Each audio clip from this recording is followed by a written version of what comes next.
일체의 고통이란 없는 영원한 삶.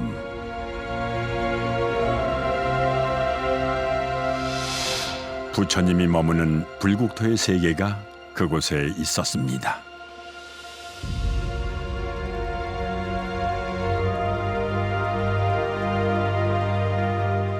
우리나라에 좋은 문화유산이 많은데 정말 단연 하나를 뽑아라. 그러면 석굴암을 꼽을 수밖에 없는. 왜 그러냐면 그게 신라적인 고유함도 있지만 세계적인 보편성을 갖고 있는 겁니다. 1200여 년 전 신라인들이 간절한 불심으로 쌓아올린 석굴암은 불가사의한 비밀들로 가득하죠. 섬세하면서도 개성 넘치는 조각상들, 그리고 인공 석굴이란 독창적 건축 양식은 아시아에선 전례 없는 새로운 것이었습니다. Senza dubbio il Parthenon, perché non c'è un edificio con una cupola del genere. 놀랍게도 석굴암과 비슷한 건축물을 지구 반대편 로마에서 발견했죠. 석굴암과 판테온, 인류 건축사의 걸작으로 손꼽히는 두 건축물은 무엇을 말하는 걸까요? 핵융합처럼 큰 빅뱅 같은 문화적으로 크게 팽창했던 그런 시기의 결과물이다. 신에게 닿고자 하는 인간의 요모는 인류 역사상 불멸의 아름다움을 창조해왔죠. 석굴암이 어떻게 설계됐고 또 어떤 장인들이 석굴암을 제작한 것인지, 그리고 얼마나 많은 사람이 석굴암 건설에 동원됐는지 모든 의문은 여전히 베일에 쌓여 있습니다. 그래서 우리는 석굴암의 원형을 찾아 나섰습니다. 그것은 석굴암의 위대함을 발견하는 여정이었습니다.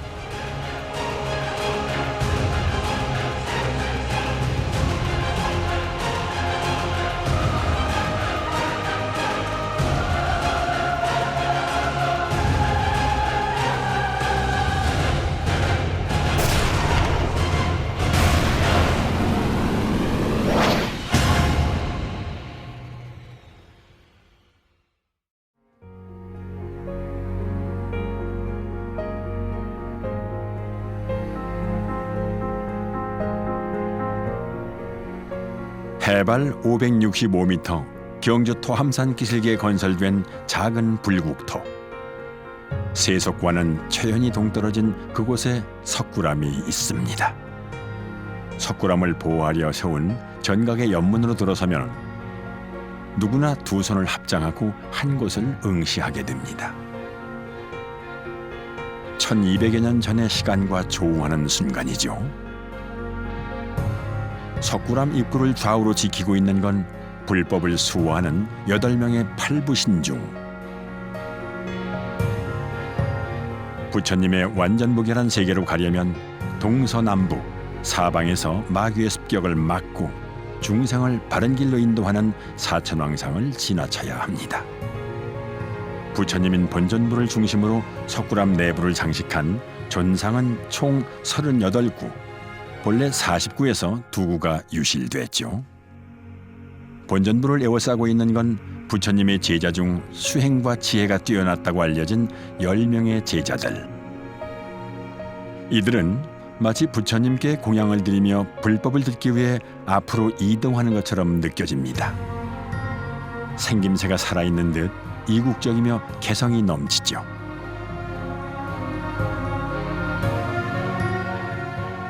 십일면 관음보살은 석굴암 조각의 백미로 꼽힙니다. 석굴 속에 작은 석굴인 10개의 감실엔 각기 다른 좌상이 놓여 있습니다.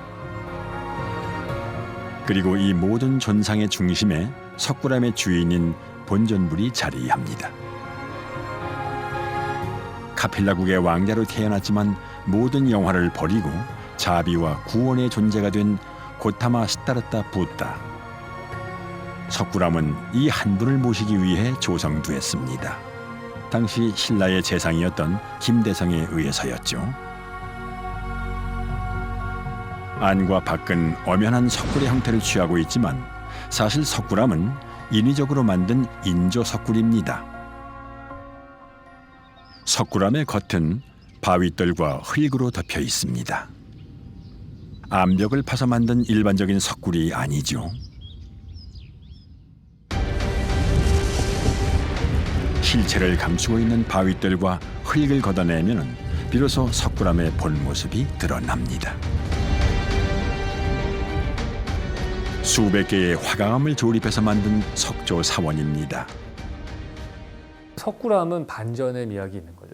밖에서 보면 산이 아무것도 없는데 안에 딱 들어가면 완전 빅 서프라이즈가 안에 있는 거거든요. 토암산 석굴암, 정확히 얘기하면 석실 건축을 하게 된 거죠. 석굴이라고 하는 거를 그 원형을 만들기 위해서 만들었기 때문에 형태는 없고 공간만 있는 아주 묘한 이런 그 건물이 됐고, 이런 케이스는 우리나라에서는 잘 보기 드문 겁니다. 석굴암 건축의 가장 큰 특징은 완전한 반구형 돔. 적어도 8세기까지 중앙아시아나 중국, 인도 어디에서도 도명 건축물이 나타난 적이 없었습니다.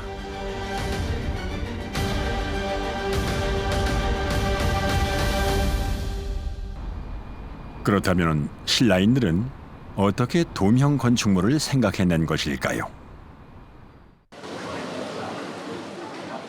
로마의 모든 신들에게 바쳐진 신전. 이탈리아 판테온은 로마인들이 다신교를 신봉했던 2세기 초에 건설됐습니다.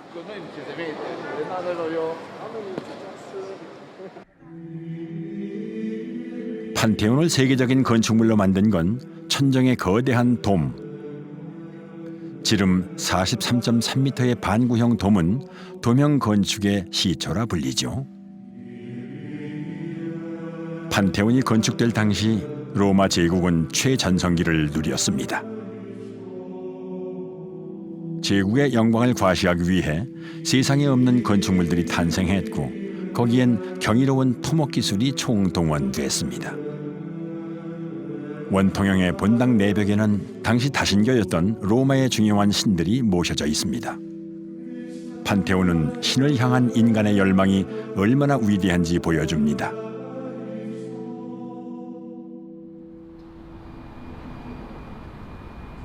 (700년의) 오랜 역사와 전통을 자랑하는 로마 사피엔자 대학교.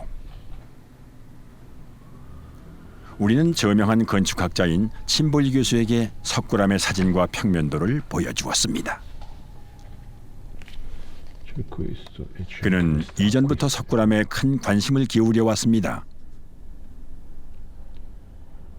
Senza dubbio al Pantheon, perché non c'è un edificio con una cupola del genere in Occidente così simile al santuario buddista. 판테온의 돔은 석굴암의 돔과 형태적으로 유사하지만 다른 점이 있습니다. 돔의 정상부가 원형으로 뚫려 있죠. 그러나 놀라운 것은 공간의 구성 방식에 있어 두 건축물이 쌍둥이처럼 닮았다는 사실이었습니다. Le somiglianze, innanzitutto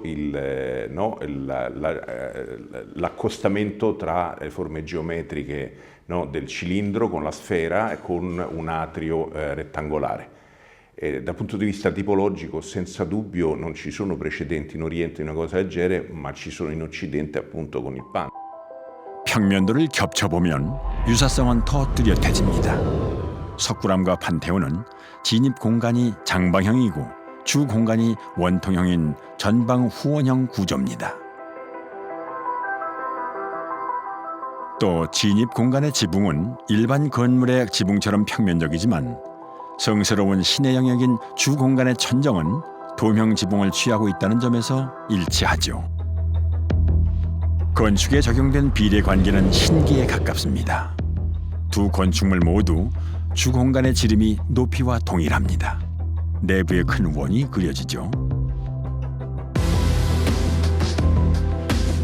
이뿐만이 아닙니다. 석굴암의 감실과 판테온의 감실은 원통형의 주벽과 도명 지붕 사이 같은 지점에 배치됐습니다.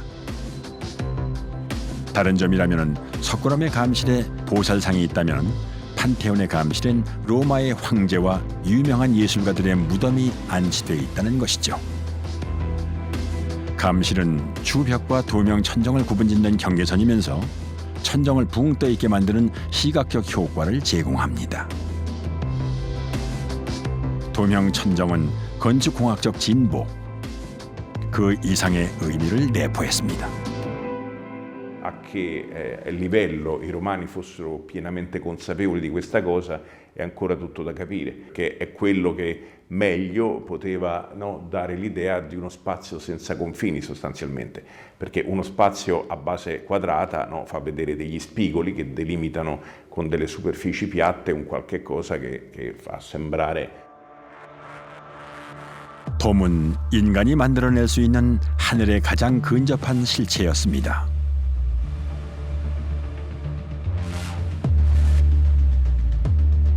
하늘은 둥글고 땅은 모나다.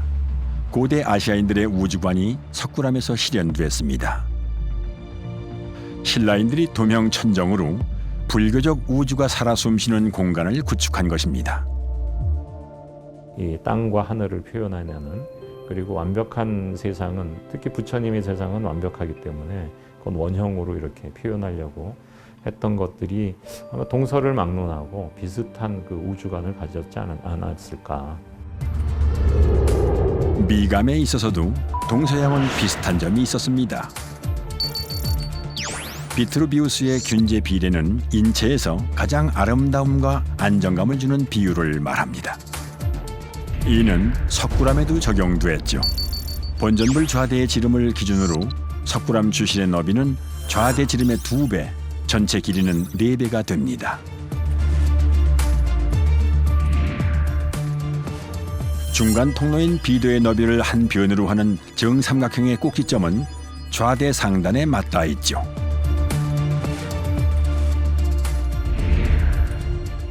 (10대) 제자상의 높이는 본전불 좌대의 지름과 동일하며 도명 천정은 이를 반지름으로 하고 있습니다.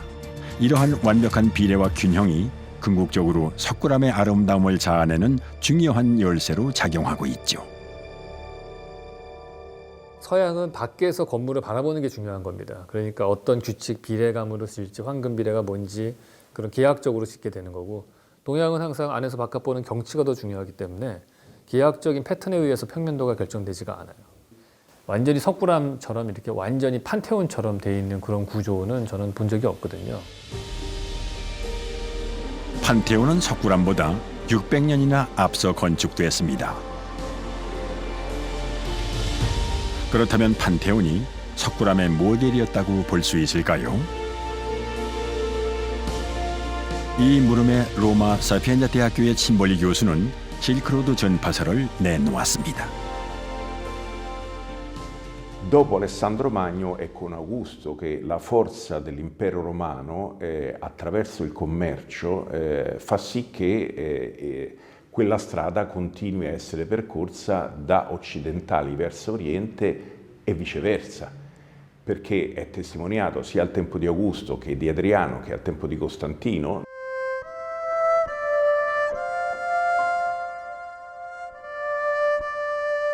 신라 38대 원성왕의 무덤으로 추정되는 경주 괴릉. 통일 신라시대 무덤의 전형을 보여주는 이곳엔 독특한 무인상 한 쌍이 무덤을 호위하고 있습니다. 푹 들어간 눈, 도드라진 코, 곱슬곱슬한 머리카락까지 신라인이라기보단 그 생김새가 생목인에 가깝습니다.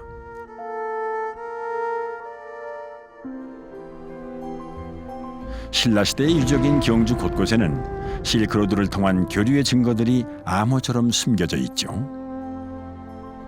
5세기 이전의 것으로 추정되는 왕의 무덤 천마총, 돌무지 덧널 무덤인 천마총은 구조상 도굴이 어려워 1만 1000여 점에 이르는 다수의 유물이 발굴됐습니다. 그중엔 신라인들이 금보다 귀하게 여긴 물건도 있었죠. 그건 유리로 된 물건이었습니다. 로마 제국의 유산인 로만 글라스가 신라시대 무덤인 천마총에서 발굴된 것이죠. 신라의 왕릉 무덤군에서만 20여 점의 유리 용기가 출토됐는데 모두 로만 글라스 방식으로 제작된 것이었습니다. 당시 한반도엔 유리 제조 기술이 없었습니다. 동서간에는 뭐 상당히 다양한 방식으로 교류가 있었겠죠. 특히 우리나라 경우는 서쪽과 직접 교류를 했다기보다는 뭐 물론 아랍상인이 우리 신라에 왔다는 뭐 기록도 있고 그렇습니다만은 그렇다기보다는 주로 인도 쪽과의 교류를 통해서 서쪽 문물이 아마 간접적으로 들어왔으리라고 생각이 됩니다. 이국적인 형태, 최고의 세공 기술을 보여주는 화려하고 섬세한 문양. 이 같은 형태의 보검은 당시 중앙아시아 지역에서 유행하던 것이었습니다. 특히 석류석은 국내엔 없는 보석이었죠. 긴 전쟁을 치르고 삼국을 통일한 신라는 해상과 육로를 통해 활발히 세계와 왕래했습니다.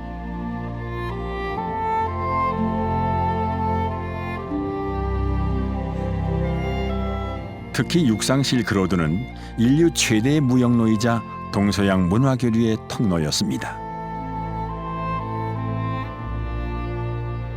실크로드의 동서양극점은 로마와 경주였습니다. 인도에서 태동한 불교 역시 실크로드를 통해 전파됐죠.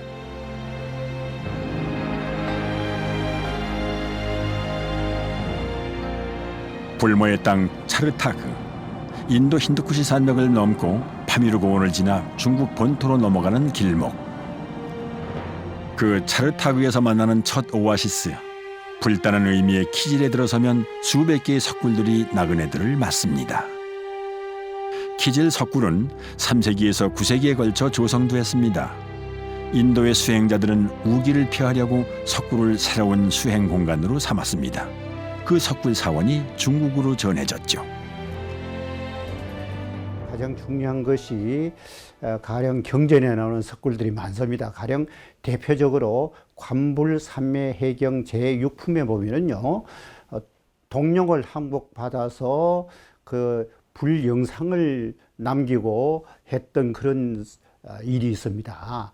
그런데 그 관불산매해경의 내용이 아프가니스탄에 가면은 현재도 있을 겁니다만 우리가 못 가니까 그렇습니다만은 불영굴이 있습니다. 뿐만 아니고 인도나 중국에 가면은 무수한 석굴이 있고 그 안에는 무수한 부처님들이 있어서 아주 살아있는 불국토로 이렇게 다 생각했습니다.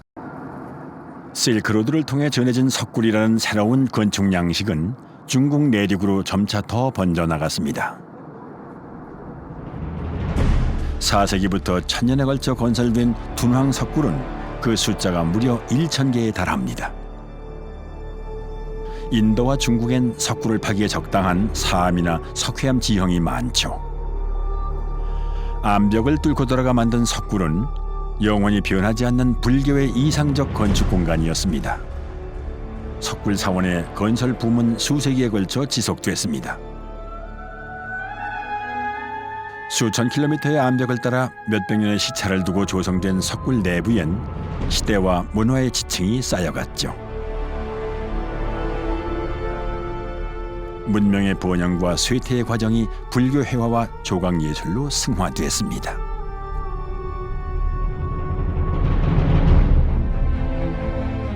(1908년) 프랑스 고고학자 폴 펠리오는 이곳에서 5만 년 점이 넘는 고문서를 발견했습니다.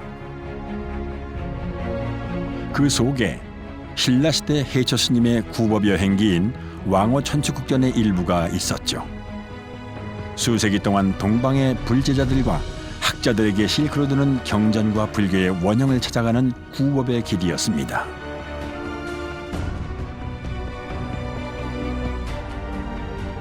해처 스님은 8세기 19세의 나이로 구법 여행에 나섰습니다. 중국 광저우를 거쳐 인도에 도착했고 불교 8대 성지를 비롯해 무려 40개국을 순례했습니다. 이전에도 여러 스님들이 천축국을 오갔습니다. 신라는 삼국 중 가장 늦게 불교를 받아들였지만 세계와의 교류를 통해 수준 높은 불교 문화를 꽃피웠죠.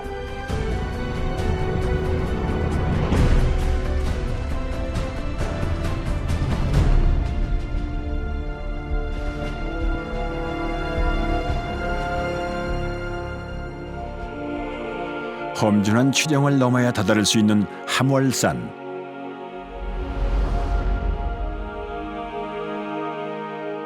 석굴사원 양식은 신라에도 다다랐습니다.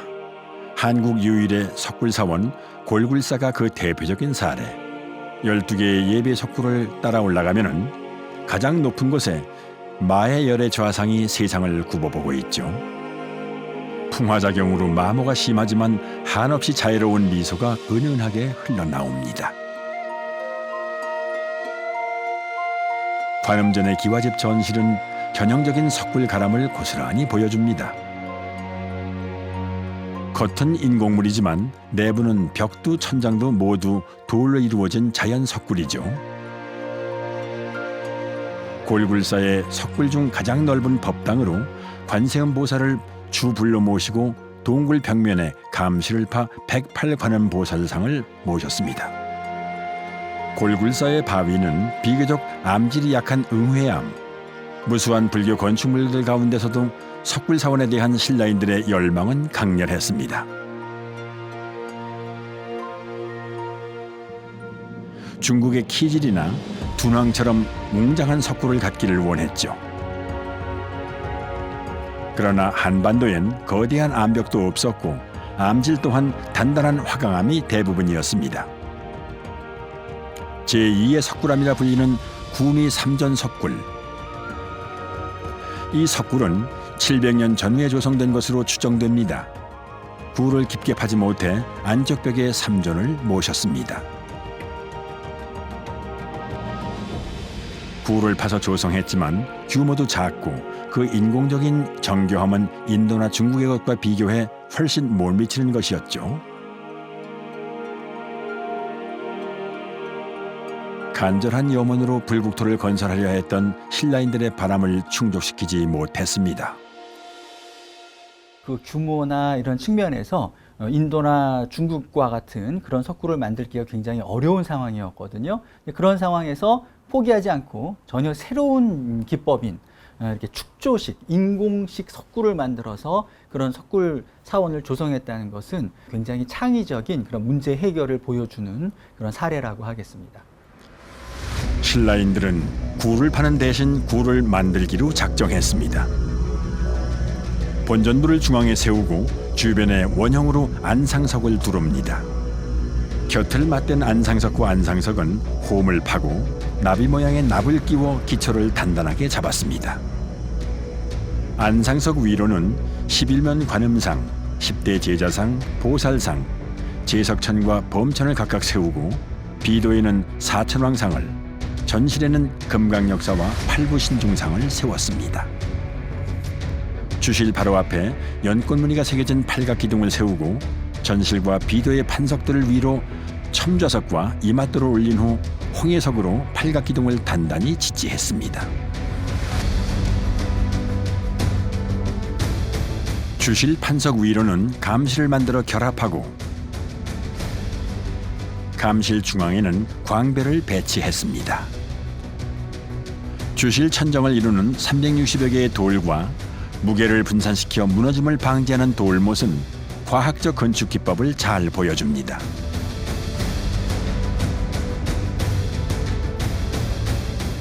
도매 천정 중앙에는 연화문을 새긴 큰 돌을 올려 완벽한 반구형 천정을 완성했습니다. 돔이니까 비슷하지 그런 거 아닙니다. 서양에는 그런 구조가 없고 로마에도 그런 구조가 없고요. 석굴암에서 개발된 그 돌못 또는 팔뚝돌이라고 보통 부르는 그 구조는 현대적으로 표현하면 앵커링 구조입니다. 땅에다가 이 못을 박아서 벽이 안 무너지도록. 그래서 이 높은 축대를 쌓을 때도 그 돌못을 박아서 앵커링 기법을 썼고 그거를 입체적으로 구현한 게 이제 석굴암이고. 아마 세상에 없는 구조고 정말 순수하게 신라인들의 창작품이라고 칭찬에 마지 않는 구조입니다.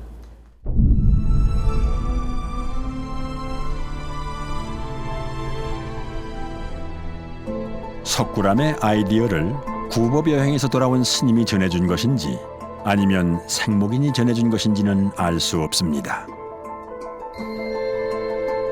그러나 당대의 찬란한 불교 문화유산들이 로마로부터 600년의 시간을 뛰어넘어 무려 1만 킬로미터가 넘는 거리를 달려왔습니다. 그리고 석굴암에 이르러 절정의 미학을 꽃피웠습니다.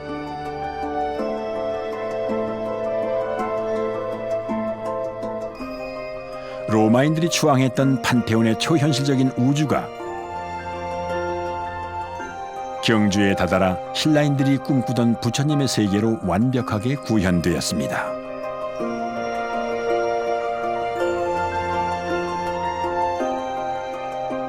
중국 쿰투라 석굴의 천장화나 기독교나 비단친 시대의 성당 천장화에서 발견할 수 있는 원형의 배치 구도가 낯설지 않습니다.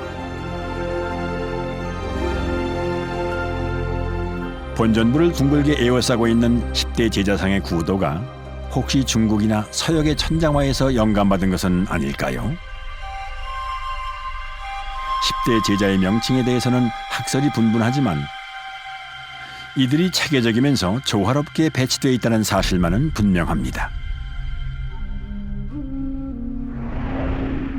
그리스 신화 속 영웅인 헤라클레스는 헬레니즘 미술이 인도에 전해지면서 힘의 상징인 금강 역사로 환생했습니다. 헤라클레스가 간다라 미술을 거쳐 부처님을 호위하는 금강 역사가 된 것입니다. 그 당시 서구에서 여러 문화가 조화된 불상이 간다라 불상인데, 이 간다라 불상이 동전에 오면서 서역적인 요소, 중국적인 요소를 함축해가지고 석굴암에 떡 나타났다 하는 얘기입니다. 그러니까 석굴암 불상은 세계적인 모든 미술적인 요소, 미양식의 요소, 사상적인 요소, 문화적인 요소가 다 포함되고 내포되어 있으면서도 가장 조화롭고 가장 독창적으로 표현했다.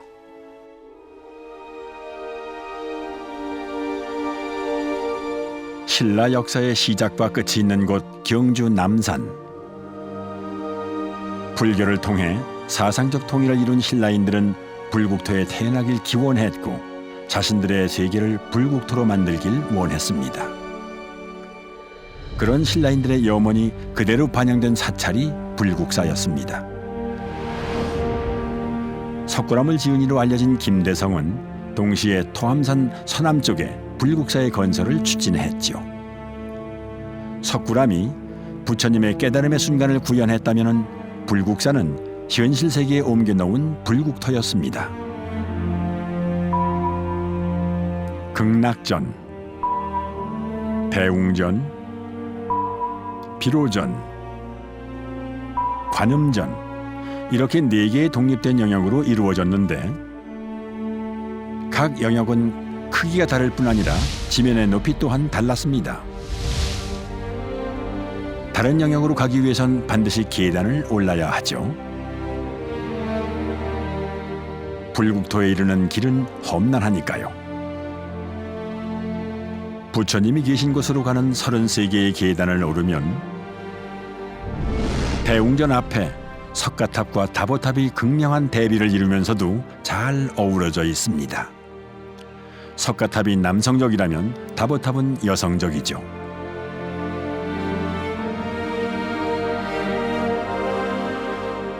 날개를 편 듯 추녀가 뻗어있는 사실적이고 개성적인 다보탑은 다보열애를 형상화한 것이고, 간결하고 육중한 힘을 느끼게 하는 석가탑은 석가열애를 형상화한 것입니다.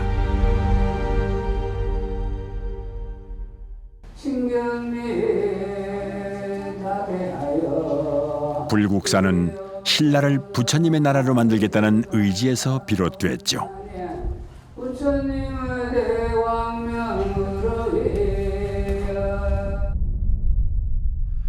불국사의 건물들은 밀접한 관계를 맺고 있으면서도 서로 대립하며 미적 긴장감을 유발합니다. 여성성과 남성성, 화려함과 소박함, 복잡함과 단순함, 불국사 경내엔 보이지 않는 균형이 존재하죠. 중요한 불국토들이 모여 하나를 이룬다는 교리적 의미를 담고 있는 불국사. 서로가 서로의 불가분의 관계고 세상에 홀로 존재할 수 있는 것이란 없습니다.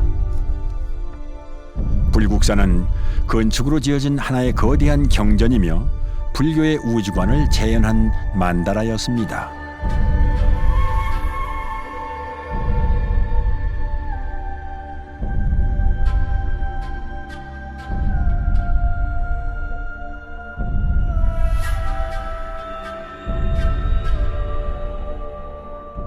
하나하나의 존재들은 끊임없이 소멸하는 것처럼 보이지만 실은 전체의 일부로 불멸하는 것이죠. 삶은 버림과 채움, 채움과 버림의 선순환입니다. 화엄 사상의 핵심 논리가 석굴암에 그대로 투영되었습니다. 석굴암의 내부 공간은 천상계인 주실과 지상계인 전실, 그리고 이 둘을 연결하는 비도로 이루어졌습니다. 전실 좌우 벽으로 8명의 팔부신중과 비도 입구를 지키는 금강 역사가 양쪽에 조각되어 있습니다. 신성한 공간을 외부에서 지키고 있는 지상계의 신들은 천상계의 조각에 비해 다소 경직되어 있고 평면적입니다.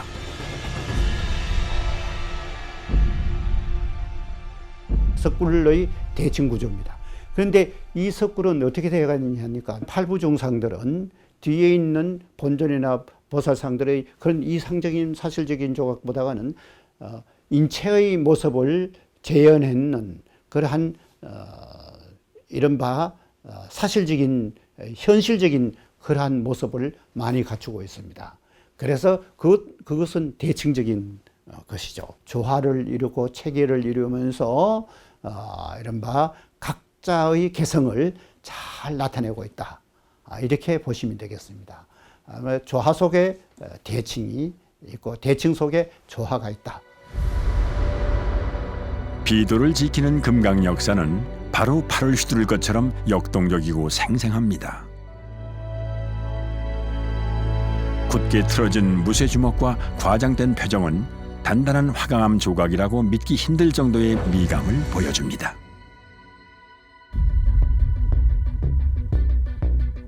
주실로 가는 통로인 비도를 지키고 있는 건 동서남북 4방위를 지키는 사천왕.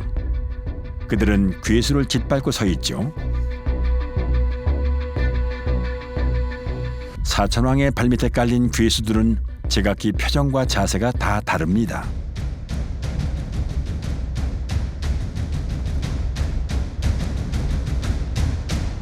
익살스럽고 해학적이기까지 하죠.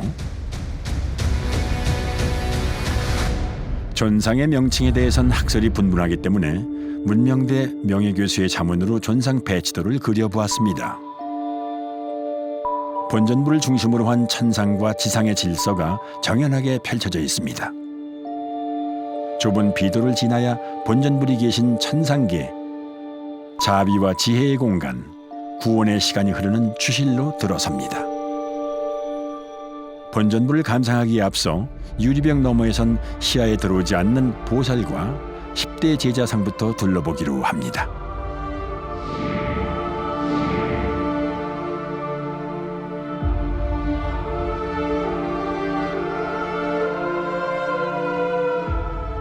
본전부를 마주보고 좌우측 벽에 범천과 제석천, 보현보살과 문수보살이 대칭적으로 배치되어 있습니다. 보살은 부처님께 진리를 구하고 구한 것을 중생들에게 베풉니다. 지혜와 실천은 언제나 짝을 이루죠.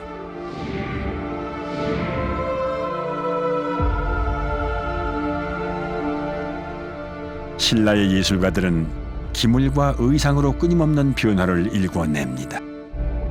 부드러운 곡선미로 인체의 아름다움마저 놓치지 않았습니다.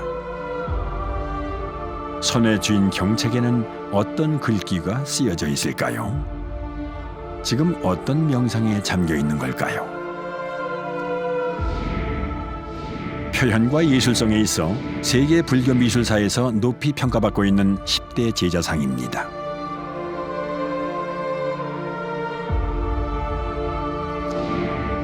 인도와 중국에도 10대 제자상은 있지만 대형 조각상은 극히 드뭅니다. 더군다나 박진감 있고 개성 넘치는 조각은 찾아볼 수 없죠. 제각기 자신의 특기를 살려 설법, 수도, 불사 등을 행하는 모습을 표현했습니다. 서로 대조적이며 대칭적인 모습들이 조화롭게 혹은 점진적으로 변화합니다.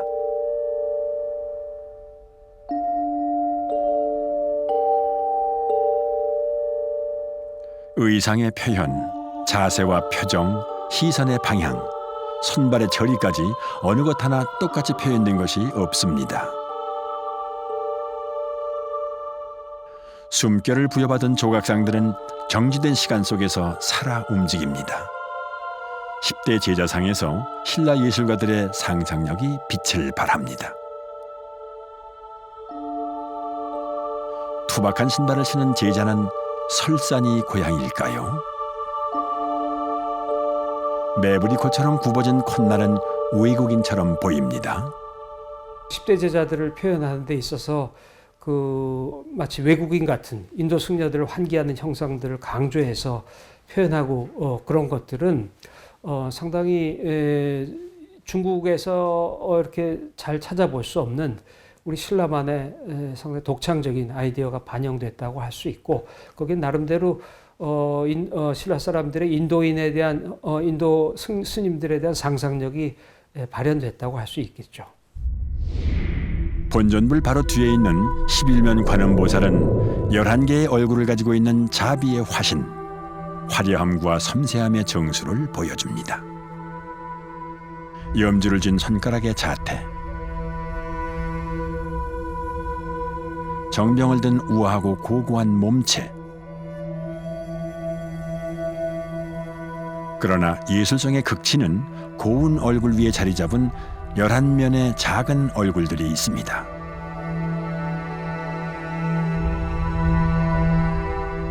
얼굴 위에 다른 얼굴들을 덧붙이는 양식은 인도에서 그 원리를 찾습니다.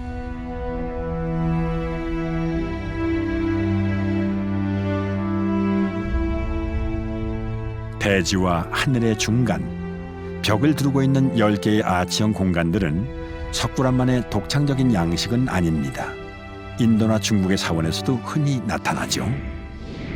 10개의 감실 안에는 지혜와 자비를 실천하는 보살들이 자리를 잡고 있습니다. 안타깝게도 2구는 유실됐죠. 눈길을 끄는 것은 유마거사입니다. 유마거사는 유마경에 나오는 문수보살과의 대담으로 유명합니다. 대승의 꽃인 유마경의 세계를 반영하는 것으로 석굴암은 불교의 세계관을 작은 석굴암에 함축시켰습니다. 신라식으로 완벽하게 체계를 갖추어서 대승불교의 핵심을 이해하면서 완벽하게 그러한 존상을 만들어냈다 하는 것은 이것이야말로 독창적이죠.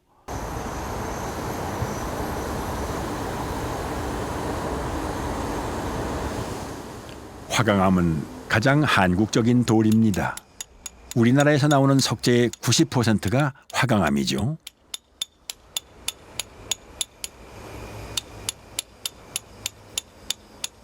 돌을 만지는 이재순 석장의 손길이 조심스럽습니다.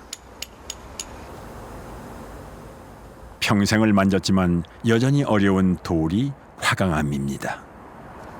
전체 돌에서 옥보다도 강할 정도로 영구성이 좀 강하다. 그래서 어르신들이, 옛날 분들이 화강암을 선택하지 않았는가. 풍화작용이 강한 화강암은 결이 치밀해 조각하기에 매우 어렵습니다. 우리나라 최고의 석공의 명장인 그에게 석굴암은 특별한 의미죠. 석굴암을 친견하고 이제 돌에 본격적으로 손을 대게 됐어요. 근데 제가 처음 느낌은 사람이 저렇게 할 수 있을까? 분명히 사람이 한 것 같은데 신의 경지다.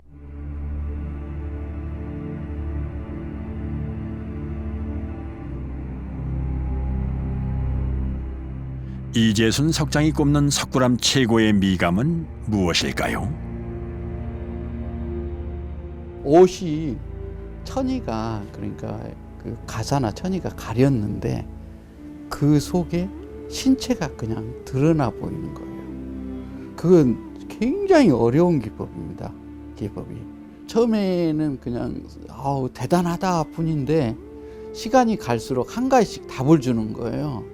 그 답이 오늘은 가면은 입술이 자비스럽고 내일은 가면 또 다음 날 가면 눈이 자비롭고 이렇게 지혜롭고 이런 식으로. 신라의 예술가들은 무엇을 표현하려 했을까요? 뭔가 사람이 제스처를 많이 해서 우리는 설득을 하려고 그러잖아요, 사람들은. 근데 부처님은 도를 꿰치면서 살짝 손을 내려서 중지는 안으로 조금 모으고 살짝 약지는 조금 들으면서 정말 조용하게 보이지 않게 살짝 이동을 하신 거죠. 그런 느낌으로 움직였습니다. 절제된 두 개의 손가락이 본전불에 생명력을 부여했습니다. 절제된 표현이 오히려 초월적 숭고함을 극대화시켰습니다.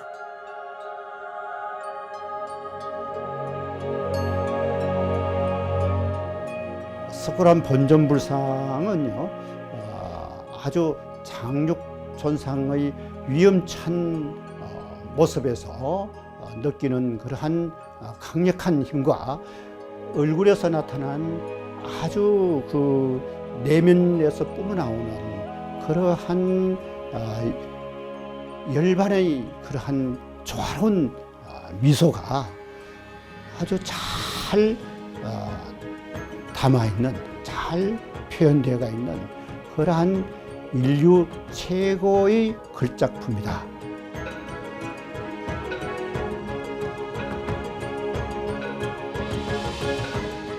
본전불의 모습을 더 장엄하게 만드는 것은 태양처럼 뜬 연꽃 광배입니다.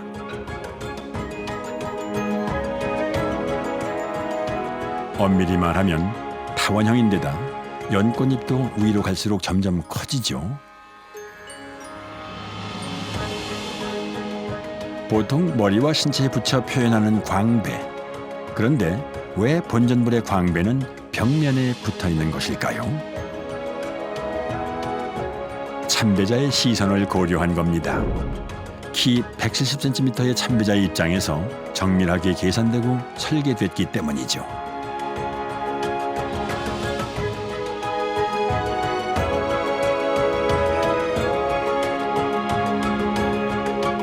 참배자의 입장에서 바라보면 광배는 완전한 원을 이루며 꽃잎의 크기도 균일해 보입니다. 부처님의 공간이긴 한데 어찌 보면 석굴암은 부처님이 참배자를 맞이하는 공간이라고 볼 수가 있어요. 그래서 그 참배자 입장에서 딱 그 전시를 통과해서 주실로 들어가기 바로 직전에 거기서 부처님을 바라보면 그 공간이 왜 신라인들이 이런 공간을 만들었구나를 알 수 있는 가장 실감을 할 수 있는 그 포인트라고 할 수 있습니다. 그래서 그 관점에서 보시면 실감형 건축이라는 게 이런 거구나. 도상형 건축이 주지 못하는 감동을 주는 거죠, 거기서. 본전불의 광배는 보는 위치에 따라 모습을 달리합니다. 광배는 진리에 비치고 부처님의 진리는 유연하기 때문이죠.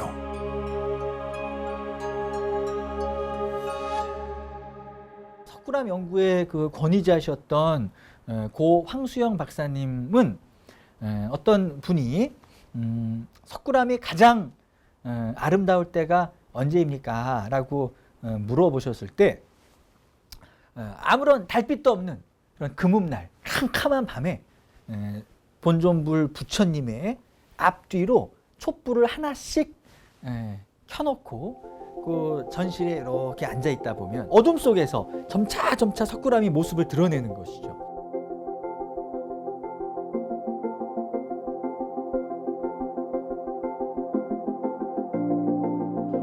어둠에 눈이 익숙해지면 시야가 점차 환하게 밝아옵니다.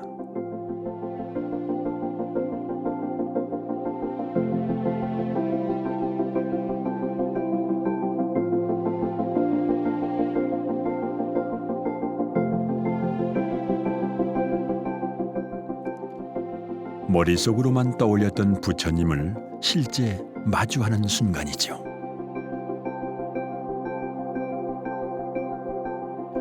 부처님의 설법을 듣기 위해 제자들이 서서히 앞으로 이동합니다.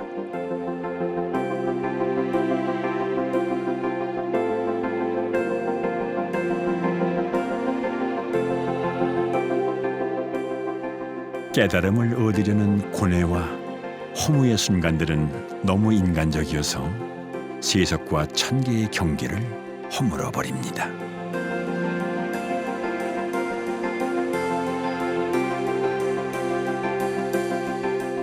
십일면 관음보살이 참된 자비를 일깨웁니다.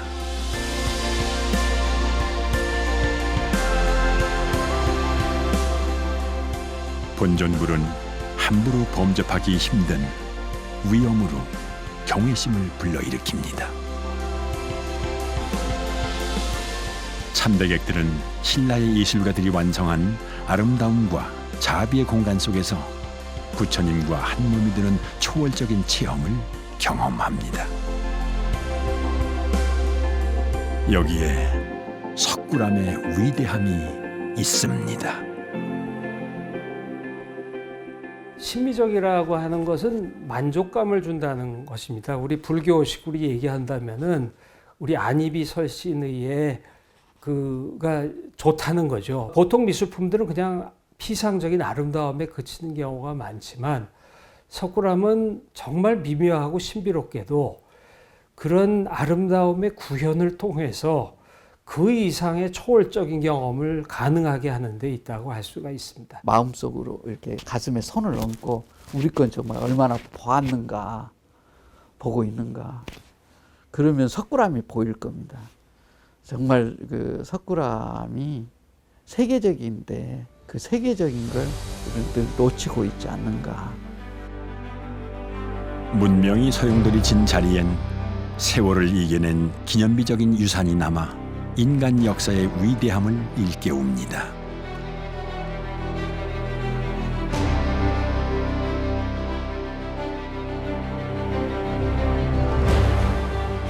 드디어 어둠 한가운데 구원의 시간이 열립니다. 비로소 천년을 지켜온 자비와 광명이 세상을 밝힙니다. 석굴암은 이미 그 독창성과 보편적 가치를 세계적으로 인정받은 우리의 자랑스러운 문화유산입니다.